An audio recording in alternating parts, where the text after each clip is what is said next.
bosana te Yesu Masiya aza lokola ozana grand frère moko muta makasi na quartier soki batumbolaka yo quelque part okoloko ye Yesu Masiya azali yaya na biso toza baleki na ye toza ba co-héritier ya Christ eza lokola muta futelaka epa na yo babenge ko locataire na yo soki mbayeba mokili bazobeta tolo naza leki ya ministre naza leki ya procureur naza leki ya tel parce que bayebi te ke baza na kati ya ignorance totale maudit l'homme qui se confie à l'homme et celui qui s'attache à l'éternel il est comme l'arbre planté au bord de la rivière nazala leki ya mokonzi etali ngai te wana vi na ye nga naza leki ya Yesu Masiya mama congolaise tozosenga mais tozokozwa biyano te parce que principe ya humilité toza na yango te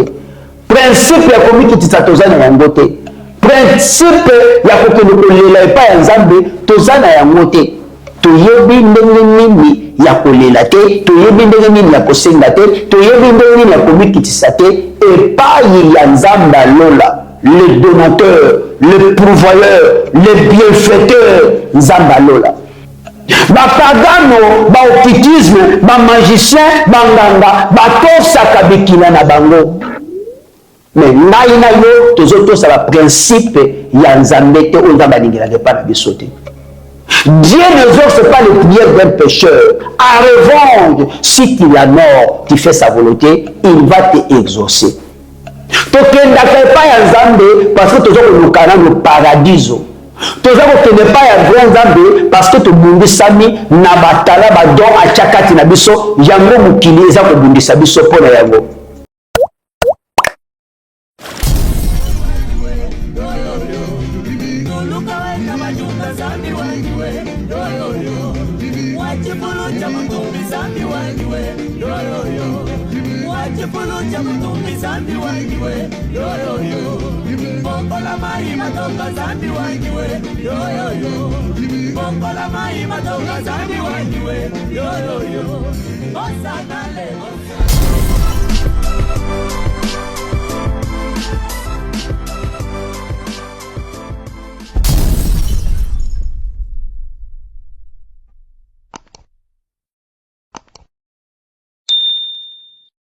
Shalom, shalom, na ba maman congolaise, na ba papa congolais partout baza kolanda biso na Congo Bic Rouge TV.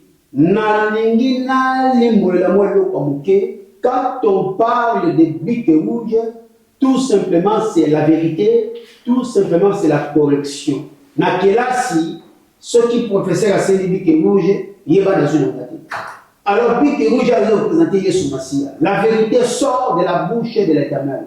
Moi, les amis, sont ennemi à mensonge, ami à vérité. Alors, ce qui, tout le but de Zaban et Nazabé, il accepte la vérité. Vérité, ça la passe, mais le but est Satan. La vérité, et Zaban et Satan.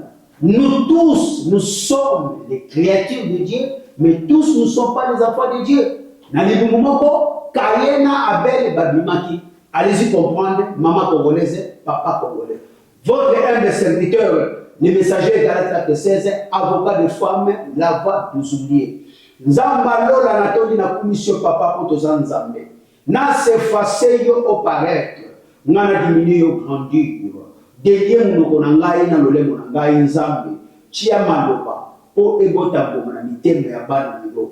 Bisika bazali kolela. Bapinzoli ya mai na miso na bango ekauka bapota ya mitema ya bitumba na bango Nzamba lola ekauka pote lobi baloba munoko ya seka munoko ya kokangolama na kombo na Yesu na paralyser na neutraliser Père tout ce qui n'est pas de toi. Gloire et louange à toi Seigneur. Amen. Lelo tokolobela nini? Lelo avant la kota na kata makomi na seki na bino bana na Nzambe union fait la force. Pratiquons l'amour, cultivons l'amour.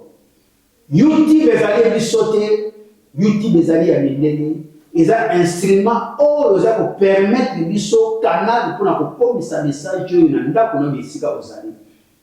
écoutez le côté ceux qui ont j'aime, ceux qui ont commenté, ceux qui ont s'abonné, ou la participation à la bino et pas encore, nous avons commencé à la binoté. À ne pas oublier Punda Oyo et même Yesu Massia était à Jérusalem, Punda Père Zalaki, récompensé, à Tambolaki de colère, ma puta, maman Jérusalem, ma pamboli à Zambé la Lola, il y a Abraham les aides de Yakobo, et là, nous surtout à soutenir chaîne Oyo. Parce que l'objectif est d'aller, Oyo Zamba, Tchakati Nabiso, Naïbi surtout, Naïbi Pébélité, on connaît à moitié, il faut ébima. Naboyolo Zamba Tunangai, Badon, Nabatana, Tchakati Nayo, au Salaki Nangouni, Yango Naza pour toujours le temps de Ike, Pona, Kouyeba Posolo Nabino. Les noms ont été interpellés, Bana Nanzabé de Soso. Natina Oyo Babendi, humilité, komikitisa. Mutuyon surtout n'a-t-il été yabiso maman congolaise, papa congolais. Tolobi tozali kozwa yanoté parce que makambo ya ebele ekangami. Toyebi kosala ba démarche ebele te. Tolingi tosambela lokola bapagano basambelaka.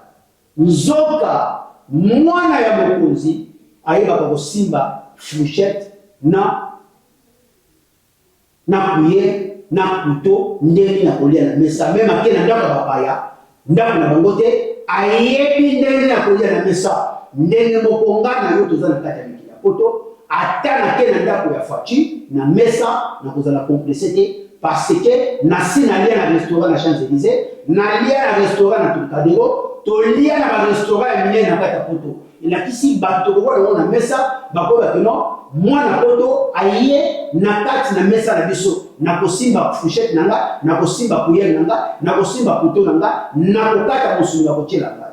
Qu'est-ce que je voulais dire par là?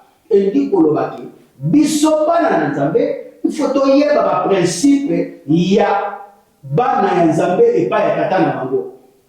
Mokonzi nyonso tu batandelaka ye tapis rouge na mboka nyonso akokende. Même bisika azali ba garde corps ba bête na tête toujours le sako n'a-t-il été yabiso maman congolaise papa congolais baza confirmer bon qui bokozi na ye bongo qui bokozi ya le Dieu le Père le très haut le tout puissant yoka ba kombo ba pesi kombo ba pesi Nzambe El Shaddai Adonai Prince de la paix étoile brillante du matin mon Carmel les restés de 3 jours.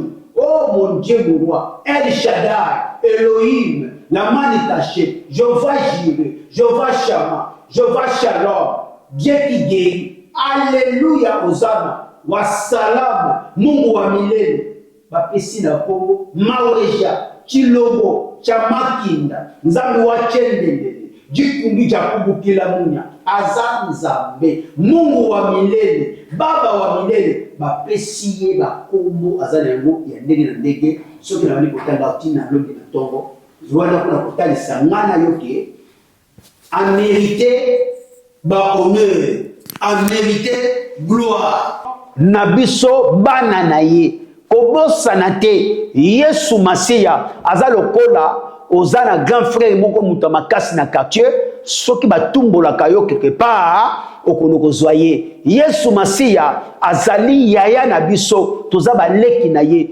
toza ba co-héritier ya Christ eza lokola muta futelaka epa na yo babenge ko locataire na yo oyo na ndenge tosalaka alors elingi ko bato kobeta tolo na Yesu Masiya na tango nyonso soki bayeba bokili bazobeta tolo nazaleki ya ministre nazaleki ya procureur nazaleki ya tel parce que bayebi te ke baza na kati ya ignorance totale maudit l'homme qui se confie à l'homme heureux celui qui s'attache à l'Éternel il est comme l'arbre planté au bord de la rivière nazaleki ya mokonzi etali ngai te wana vi na ye nga nazaleki ya Yesu Masiya autorité ya Yesu esilaka te autorité ya magistrat autorité ya ministre autorité ya président république ekweyaka ya nini nakangama na yango ya nini nasala lofunu na yango ya nini nakabona na bato pona na bato na mokili non loin de là yango naza kokota na mama ya makambo mama congolaise tozo senga mais tozo kozwa biyano te parce que principe ya humilité toza na yango te, principe ya komikitisa toza na yango te, principe ya kokende kolela epai ya Nzambe toza na yango te. Toyebi ndenge nini ya kolela te, toyebi ndenge nini ya kosenga te, toyebi ndenge nini ya komikitisa te epai ya Nzambe alola, le donateur, le pourvoyeur, le bienfaiteur, Nzambe alola. Soki oza na rendez-vous na mokonzi ya mboka, est-ce que okolata chemise ya bosoto? Jamais. Okolata sapato etengama? Jamais. Est-ce que okosukola munoko na yote? Jamais. Okokata suki na yote? Jamais. Okosala biloko nyonso tu ya peto parce que oyebi ke kuna nazali kokende na retour na ngai kantu kubianza. Na retour na ngai lokoto, na retour na nga ata ya mingi te na kozwa eloko epa ya mokonzi. Et puis mukili koyeba kelo nakutanaki na mokonzi, nakangaki na photo na mokonzi. Wana pona mukili. Même ceux qui kodefwa lamba na kodefwa pona ki n'est pas ya mokonzi. Na kokende libosa mokonzi na chemise ya pembe etondi ba arc-en-ciel na kingote pona lati chemise ya pembe. Na kolata costume na chemise ya pembe oyo ya kodefwa ya sika. Parce que invitation na nga na lakisi muta magasin akopesa nga elamba parce que yebi na kepa mokonzi na kozanga lomeya te na kofuta ye mbongo ya simisi na kazaka ya defisi ngai. Maman congolaise, papa congolais, bana na Nzambe. Ba pagano, ba occultisme, ba magicien, ba nganga, ba tosaka bikila na bango. Mais ngai na yo tozoto sa ba principe ya Nzambe te o Nzamba ningela ke pa na biso te. Dieu n'exauce pas les prières d'un pécheur. En revanche, si tu l'honores, tu fais sa volonté, il va te exaucer. Tokendaka pa ya Nzambe parce que tozo konukana no paradiso. Tozo kokende pa ya vrai Nzambe parce que tobundisami na batala ba don achakati na biso yango mukili eza kobundisa biso pona yango. Soki manga na ngai ezaka kotela balekinzela bayiba kango tango nyoso na kochango kiyingula taba bami mabanga ekokweya na kiyingulu bakozwa te. Soki babeta ngata nyoso na kokende kosala ta sport po lobi babeta ngati elingi kolobake tant que zokende pa ya nkolo to uti na babitumba ba maladie spirituelle za kati na biso tokenda ka hôpital bikendela te tokenda ka hôpital parce que toza ko bela munganga moko te abengaka muta maladi mutakenda ka hôpital muta maladi mutalukaka munganga. Maman congolaise, papa congolais, bana na Nzambe. Un vrai berger donnera la nourriture à l'abondance à ses brebis. Mais ce que tu as koya na ka hôpital, est-ce que to lukato soit kiti ya médecin telema biso to vanda? Non. Biso to expliquer ka médecin likabuto yeli malade yeli nango nde atindi nga na yo na laboratoire to sala examen bimi na laboratoire et pesi munganga autorité ya koyeba ko pesa nga kisi selon résultat ya laboratoire. Maman congolaise, papa congolais, bana na Nzambe, prêtez-moi vos oreilles s'il vous plaît, bo pesa nga matoyi na bino.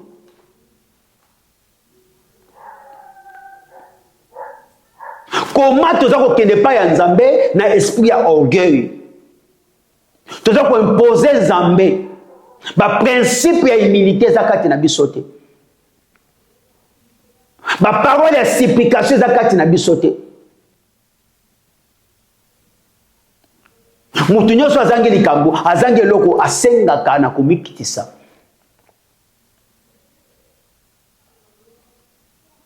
Na komikitisa liboso mutu azopesa nga connaissance. Est-ce que na centre de formation to lukaka to koma ba formateur? Non. So na besoin prendre un électricien, métier électricité na banzi na kozwa place ya professeur était. Azopesa nga savoir, azopesa nga connaissance, ba pesa ka mutu na respect parce que azopesa nga mayele ya lobby. Ndenge moko na kata makomi.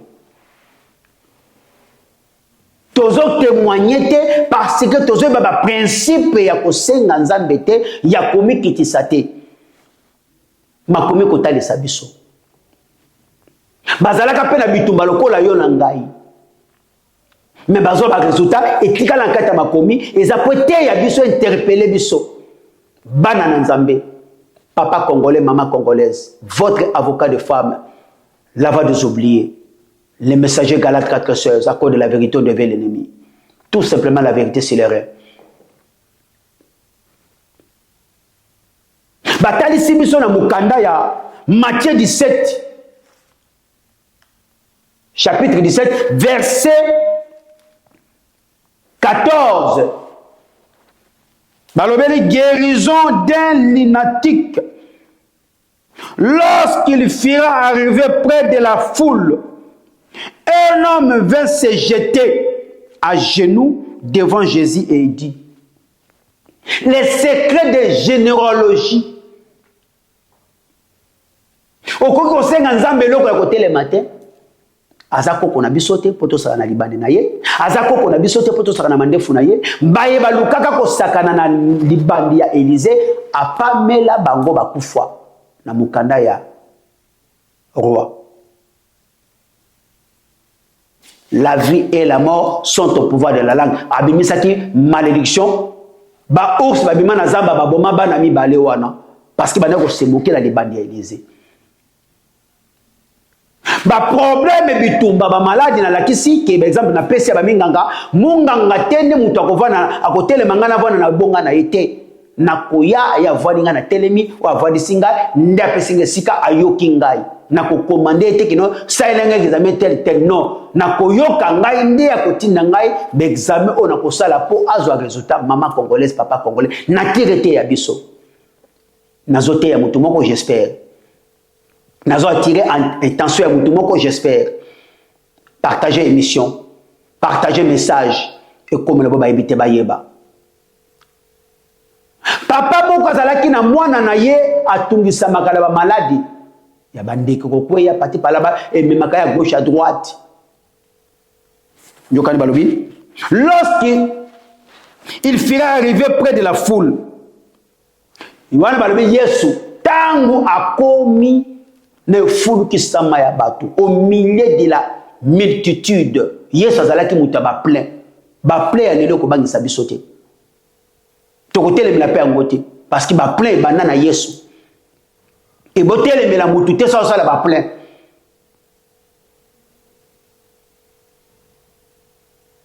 soki ezali saison na ya tondolo botika ba mama bazana zemi bali ya tondolo yo mapela zela saison na yo bakolia yo nzamba zazo batem po abimisa chaque fruit na saison na yango ndenge moko babilembo ba promesse ya bana na nzambe mutu na mutu eko s'éclater na tana ye nzamba za la retarité azaka pe na avancité yo nde conserver bon nzambe na yo malamu bima zoba na biso bato oyebi o nzamba prometa yo oyebi o nzamba chakati na yo oyebi ba témoignage ko pesa lobi ko za la grandiose. Balobi bien que un homme vint se jeter à genoux devant Jésus et il dit tata moko ayeko kweya mabolongo liboso na Yesu a désarmé mokonzi. Souvenez-vous tangu Facha comme président maman moko babotola ka lopango na cortège abanga kite bakobete masasi abanga kite pete bakokanisa za ennemi andimi masasi babeta ye mais masasi bebeta kete la foi peut bloquer les cas d'ennemi la foi peut neutraliser tous les projets de l'ennemi oui bagarde de corps fachi bakoya kobeta masasi te maman na yakoya à genoux papa utakala na locataire le pango na babotoli le pango zonga à genoux arme munene ya humilité ya ko reconnaître trône ya nkolo oh l'Éternel veuille me pardonner na ba acte na ba comportement on nazalaki ignorant. Je prêche cette parole, pas seulement pour les autres, y compris moi-même, Père. Le Saint-Esprit m'a interpellé. Désormais, Père, tu seras élevé dans tout moment, dans tout endroit, dans toute position, puisque tu es Dieu. Laisse-moi parler de ta part, Père. Papa, il y a quoi à genoux? Munganga te mutu alukaka. Mutamaladi mutaluka munganga. Yesu te mutake koluka papa oyo. Papa oyo mutake koluka munganga, médecin par l'excellence, Jésus-Christ de Nazareth. À genoux, cortège ya Yesu etelemi. Seigneur, atomboli kombo na ye, obengaka Nzambe na kombo nini? Ozala Muluba, Mungala, Muswahili, Mukongo, Mumbata, Muyaka, Muswahili, Topoke, Lokele, Mbrunza, Mongo. Sanzola Nzambe na munoko oyo sentir aux à l'aise. Mutu moko te aye la yo ba barrage. Que tout ce qui respire loue l'Éternel. Toutes les langues confessent que le Dieu munoko nyoso et sanzola ye. Le moins complet, c'est la langue à l'opoto. La langue française, ce n'est pas notre langue. C'est pour les Français. Commençons à valoriser notre langue. Nzamba koyoka na munoko nyoso tu oyo komikitiso koluka ye mama congolaise. Akoyoka yo. Papa congolais. Akoyoka yo. Lola ba fungole monte pour la lopoto. Nous avons appris la langue française à l'école. Même les Français de souche, ils ont des micro-robert dans les bureaux parce que il peut commettre des fautes. Nayango, à quoi il à genoux, il tombe souvent. Alors, Seigneur, aie pitié de moi, aie pitié de mon fils. Seigneur, yokela moi nangamawa, qui est lunatique et qui souffre cruellement, azonyo kwa mapenza. Il tombe souvent dans le fait. À quoi il y a son moto? Et la question na moto à mon agangote conscience égalité. Ce qui monte à mon mutazati à quoi il y a ziki. Bota la niveau il y a souffrance. Moi na ya papa azalaki na ngo. Et cause à la niveau il y a souffrance. Il y a papa moko maman moko azali ko bika azali ko vivre na bana ou ye moko na kata ndaku. Osengaka lobiko ya Nzambe ndenge ni na kata bombo ino papa maman. Nzambe aza camarade te to ko commander Nzambe te. Et il y a façon de demander à Dieu.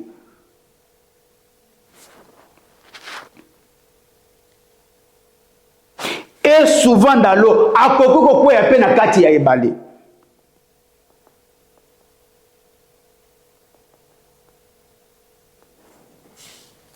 Balobi papa wana mwana nezo ki lobiko.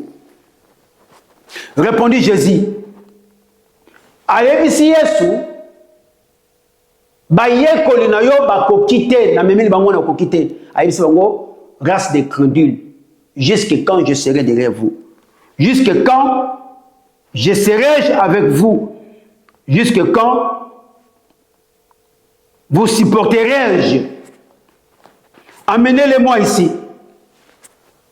Yesu asengi basa mwana wana ba mimili mwana. Jésus parla sévèrement aux démons. 10, 19 autorités à laquelle nous a été confié. Marc 16, 17. Voici les miracles qui accompagneront à ceux qui auront crié à mon nom. Ils chasseront les démons.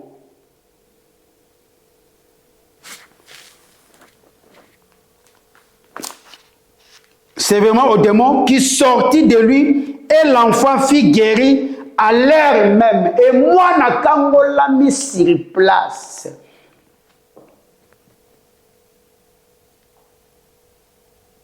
Nini esali ke papa ozalobi ko ya mwana na ye. Utakala mwana ko ya kana moto. Mwana ko ya kapena ka mai. Aumeli na etumbu ya ba démon na kati ya nzoto ya mwana. Yesu aye.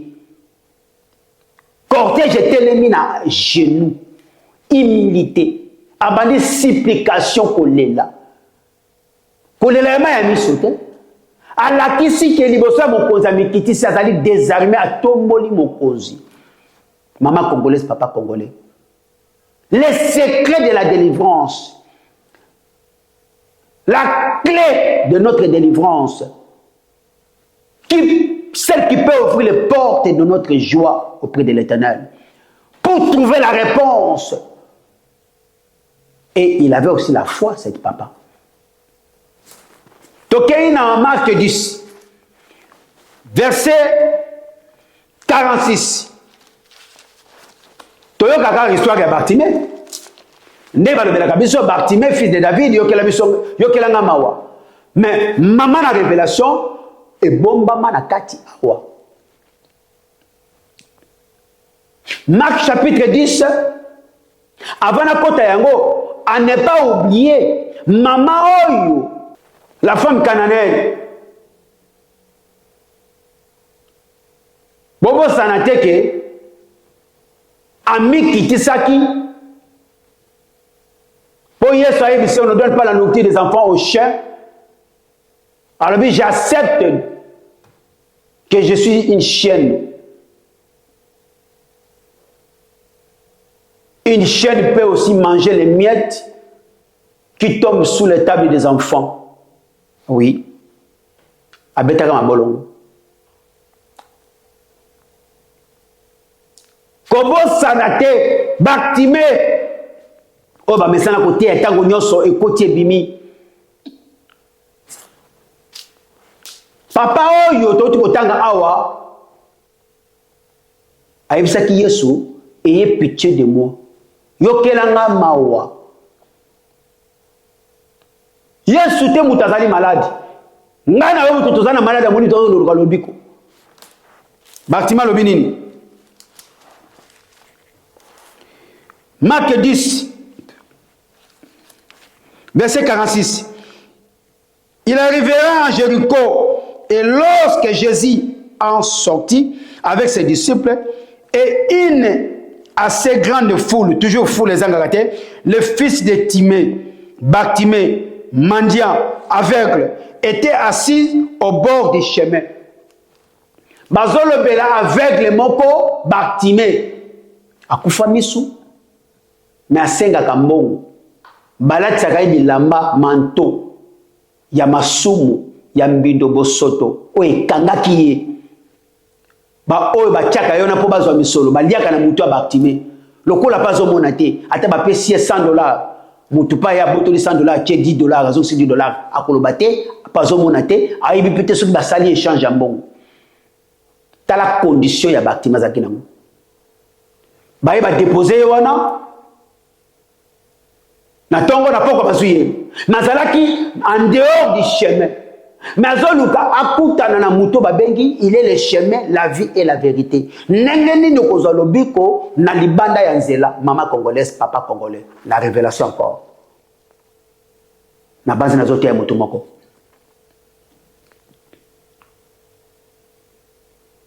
Na libanda ya nzela kozalobiko te. Il était au bord du chemin. Dans la démarche Bartimée à Sali. Oh, yozozanga ngana yo poto zalobiko poto témoigner. Témoignage à Bartimée etikali libela. Obosani ke maman congolais, papa congolais, to botami poto marquer époque ya ngana yo. To botami poto tika histoire na ba famille to uta na ba entourage ba yebi ke ngana to bana na Nzambe. Soki to marquer na époque te, to marquer histoire te, nano to sali eloko te, nano to témoigner te, to sali eloko te, le combat continue toujours. T'as la démarche. Marc chapitre 10, verset 46. Toujours au bord du chemin. Verset 47.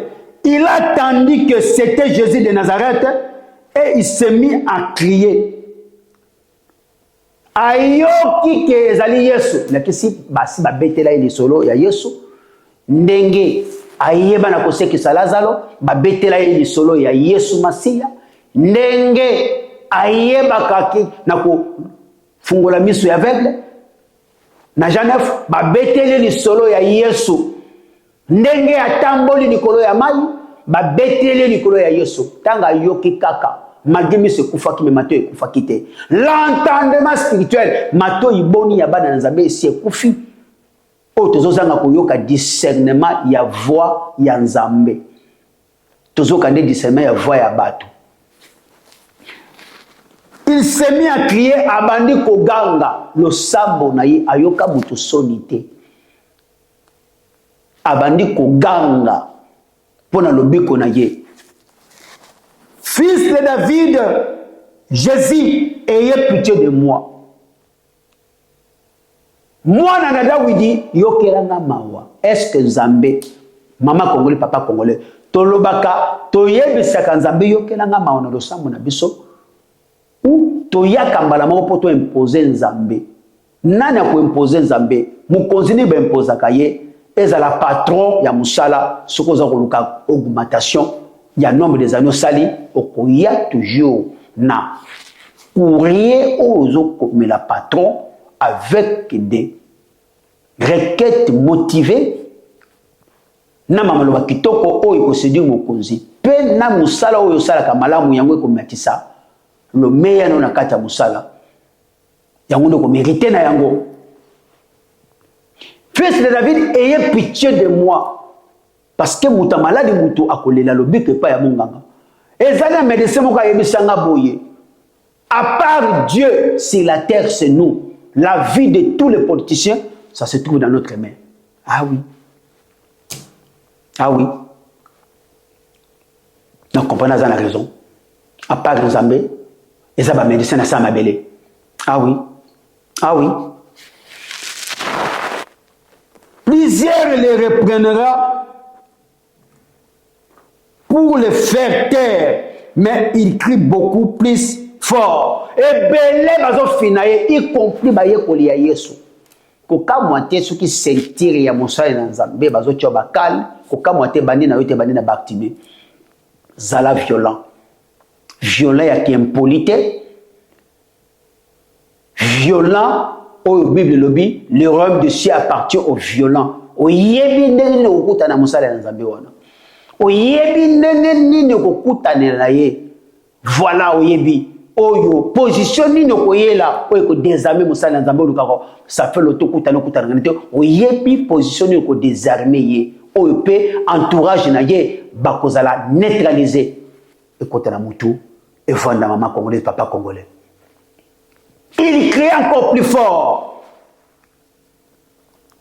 Mais il crie encore beaucoup plus fort. Fils de David, aie pitié de moi. Jésus s'arrêta et dit, appelez-le. Il appellera l'aveugle en lui disant, prends courage, lève-toi, il t'appelle. L'aveugle jeta son manteau. Abwaki mikumba oezeko kangaye pas au lobiko. Dans verset 50, l'aveugle jeta son manteau et s'éleva d'un bond, vint vers Jésus. Jésus prenant la parole, il lui dit, que veux-tu que je fasse? Rabouni, maître, qui signifie maître, lui répondit, l'aveugle, que je recouvre la vie. Mais dans la version Moussousou, il y a bébé Moussousou, Balobi, il jeta le manteau, il rentre dans le chemin. Est-ce que tozoya tozo senga? Mikumani ne kangi biso pour tous ne pas en coloté. Papa congolais, maman congolaise. Il jeta son manteau. Après, il vient vers Jésus-Christ. Que veux-tu que je fasse? Rabouni, maître, yoka élévation, recouvre-moi la vie à mon âme. Et pitié de moi. Et maintenant, mon okonaï, assimilia, manteau à boaki, assimilia. A boaka na mbongo, a senga ki yesu mbongo te. Parce que ibaki kino, soki na moni, nga moko na kokini nzela ya musala. Nga moko na kokono koluka. Nga moko na kokoma autonome. To boaka ba manto e kangi biso ya mikumba. To lata humilité kati na biso. To belela iye pitié de nous, Rabuni, Zamba Lola. Otunga tote ya bino na pokwa lelo yangwana. Zamba Lola asunga abomba batela. Écoute na banda kuna bino ba principe oyo eza très important, très capital. Zamba visiter moko na moko, associer moko na moko Saint-Esprit. Tozwa to tiango na misala. Abonnez-vous, partagez, likez, commentez to komina mino balasima et na pesi mbote na ba révolutionnaire spirituel dans le monde entier et na pesi mbote na maman Kitalatala, elle a choisi la bonne part que le monde ne peut jamais ôter. Ma bien-heureuse. Bye, au revoir, Maya Kapongo, petit mais costaud.